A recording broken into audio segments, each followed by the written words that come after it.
Sir ನಮ್ಮ ಪ್ರಿಯಾಂಕ್ ಖರ್ಗೆ ಸಾಹೇಬರು ನಮ್ಮನ್ನು ರಾಜ್ಯದ ಉಪಮುಖ್ಯಮಂತ್ರಿಯಾಗಿ ಮಾಡಬೇಕಂತ ನಾವು ಇವತ್ತು ಸಭೆಯನ್ನು ಕರೆದಿದ್ದೀವಿ ಸರ್. ಏನಕ್ಕೆ ನಾವು ನಮ್ಮ ಪ್ರಿಯಾಂಕ್ ಖರ್ಗೆ ಅವ್ರನ್ನ ಉಪ ಮುಖ್ಯಮಂತ್ರಿ ಮಾಡಬೇಕು ಅನ್ನೋ ಉದ್ದೇಶ ಇದೆ ಸರ್. ಅವರು ಸರ್ 3 ಬಾರಿ ಶಾಸಕರಾಗಿದ್ದಾಗಲೂ ಸರ್ ಆಲ್ ಓವರ್ ನಮ್ಮ ಕರ್ನಾಟಕದಲ್ಲಿ ಏನೇನು ಸಮಸ್ಯೆಗಳಿದೆ ಸರ್. ಈಗ ವಿರೋಧ ಪಕ್ಷದಲ್ಲಿದ್ದ BJP ವಿರೋಧ ಪಕ್ಷದಲ್ಲಿದ್ದಾಗ ಸರ್ ಅವ್ರನ್ನ 40% ಹಗರಣ ಏನಿದೆ ಅವರಿಂದನೇ ನಮ್ಮ ಮುನ್ನೆಲೆಗೆ ಬಂತು.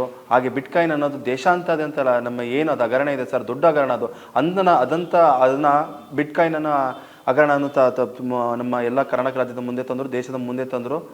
ಮತ್ತೊಂದು ಸರ್ ಏನಂತಂದರೆ ಸರ್ ಅವರು ಸಚಿವರಾದಾಗ ಸರ್ ಎಲ್ಲ ಖಾತೆಗಳಲ್ಲೂ ಸರ್ ಅವರು ತುಂಬ ಅಚ್ಚುಕಟ್ಟಾಗಿ ಕೊಟ್ಟಂಥ ಕೆಲಸವನ್ನು ಅವ್ರನ್ನ ನಿಭಾಯಿಸಿದ್ದಾರೆ.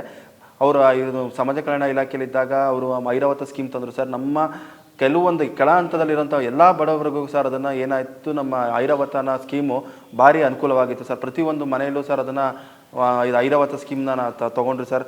ಮುಂದೆ ಹಾಗೆ ಸರ್ ಈಗ ಇರ್ಬೋದು ನಮ್ಮ RSS. ಈಗ ದೇಶಾದ್ಯಂತ ಏನು ಸರ್ ನಮ್ಮ ವಿರೋಧ ಪಕ್ಷ ನಮ್ಮ BJP ಇದೆ, ಅವರು RSS ಏನಂದ್ರೆ ಸರ್ ದೇಶಾದ್ಯಂತ ನಾವೆಲ್ಲವನ್ನು ಈ ದೇಶ ವಿರೋಧಿ ಹೇಳಿಕೆಗಳನ್ನ ಕೊಟ್ಕೊಂಡು ಈಗ ನಮ್ಮ ಕಾಂಗ್ರೆಸ್ ಅನ್ನೋದನ್ನು ಫಸ್ಟ್ ತೆಗಿಬೇಕು. ಏನಕ್ಕೆಂದ್ರೆ ಮುಸ್ಲಿಂ ಓಲೈಕೆ ಮಾಡ್ತಾರೆ ಅಂತಾರೆ ಸರ್. ಈಗ ಇದು ಸರ್ವಧರ್ಮ ಇರೋಂಥ ಇದು ನಮ್ಮ ದೇಶ, ಇದು ಇದೆಲ್ಲ ಧರ್ಮಕ್ಕೂ ನಮ್ಗೆ ಅವಕಾಶ ಇದೆ. ಈಗ ಅದಕ್ಕೆ ಅದನ್ನು ಪ್ರಿಯಾಂಕ್ ಖರ್ಗೆ ಏನು ಮಾಡ್ತಾ ಇದ್ದಾರೆ ಸರ್, ನೀವು ಫಸ್ಟ್ ಅದನ್ನು ರಿಜಿಸ್ಟ್ರೇಷನ್ ಮಾಡಿಸಿ. ನೀವು RSS ಅನ್ನೋ ಸಂಘಟನೆಗೆ ಅದಕ್ಕೆ ಲೆಕ್ಕಾಚಾರ ಏನೂ ಇಲ್ಲ ಇದು ಅಂತ ಸರ್.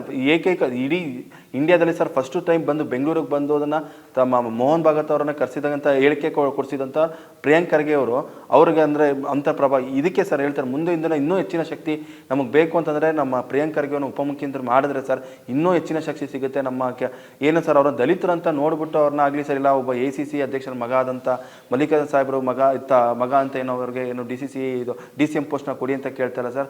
ದಯಮಾಡಿ ಕೇಳ್ತಾ ಇರೋದು ಮುಂದಿನ ಏಳಿಗೆಗೆ ಏನಾಗಿರ್ಬೋದು ಸರ್. ಈಗ ಆಲ್ರೆಡಿ ಗ್ರಾಮೀಣ ಅಭಿವೃದ್ಧಿಯಲ್ಲಿ ಸರ್ ದೇಶಕ್ಕೆ ನಂಬರ್ 1 ಅಂತ ಕೊಟ್ಟಿದ್ದಾರೆ. ಇದಕ್ಕೆ ಇದನ್ನು ಕೊಟ್ಟಿರೋದೇ BJP ಸರ್ಕಾರದವರು ಸರ್. ಇದನ್ನು ಈಗ ಆಲ್ರೆಡಿ ಆಗಿರೋ ಸ್ಮಾರ್ಟ್ ಆ್ಯಪ್ ತಂದಿರ್ಬೋದು.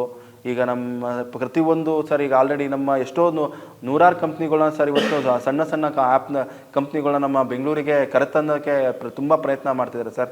ಇದರ ಪ್ರತಿಫಲವಾಗಿ ಸರ್ ಇನ್ನೂ ಮುಂದಿನ ವರ್ಷ ನಮ್ಗೆ ಏನು ಸರ್ಕಾರ ಇರುತ್ತೆ, ಮುಂದಿನ ಬರೋಂಥ ಮುಖ್ಯಮಂತ್ರಿ ಅವರ ನೇತೃತ್ವದಲ್ಲಿ ಈ ಸರ್ಕಾರದಲ್ಲಿ ಇವ್ರಿಗೆ ಒಳ್ಳೆ ಉನ್ನತ ಸ್ಥಾನ ಹಾಗೂ ಉನ್ನತ ಮಟ್ಟದ ಒಂದು ಅಧಿಕಾರ ಕೊಟ್ಟರೆ ಮತ್ತೆ ನಮ್ಮ ಈಗ ಏನು ಇವತ್ತು ಯುವಕರಿಗೆ ಏನು ಮುಂದಿನ ಜನರೇಷನ್ಗೆ ಏನಕ್ಕೆ ಒಬ್ಬ ನಾಯಕ ಬೇಕು ಅಂತಂದರೆ ಸರ್ ಇಂಥ ನಾಯಕನೊಬ್ಬನ ತಂದರೆ ಮುಂದಿನ ಜೀವನದಲ್ಲಿ ಪ್ರತಿಯೊಬ್ಬ ಹಂತದಲ್ಲಿ ಇದು ವಿದ್ಯಾರ್ಥಿಗಳಿಗೆ ಒಳ್ಳೆ ಮೂಲ ಸೌಕರ್ಯ ದೊರಕುತ್ತಂತ ಈ ಮುಖಾಂತರ ನಾವು ಈ ಎಲ್ಲ ನಮ್ಮ ಸ್ನೇಹಿತರುಗಳು ನಮ್ಮ ಮುಖಂಡರುಗಳು ಸೇರಿ ನಮ್ಮ ಮುಂದೆ ಕೇಳ್ಕೊಳ್ತಾ ಅಷ್ಟೇ ಸರ್. ನಮ್ಮ ಮಲ್ಲಿಕಾರ್ಜುನ ಸಾಹೇಬ್ರಿಗಾಗಿರ್ಬೋದು, ರಾಹುಲ್ ಗಾಂಧಿ ಅವ್ರಿಗೂ, ಸೋನಿಯಾ ಗಾಂಧಿ ಅವ್ರಿಗೆ ಕೇಳ್ಕೊತಿರೋದು ಸರ್, ದಯಮಾಡಿ ಅವರಿಗೆ ಈ ನಮ್ಮ ಈ ಸರ್ಕಾರದಲ್ಲಿ ಉಪಮುಖ್ಯಮಂತ್ರಿ ಸ್ಥಾನ ಕೊಡಿ ಅಂತ ನಾವು ಬೇಡಿಕೆ ಇಡ್ತೀವಿ ಸರ್.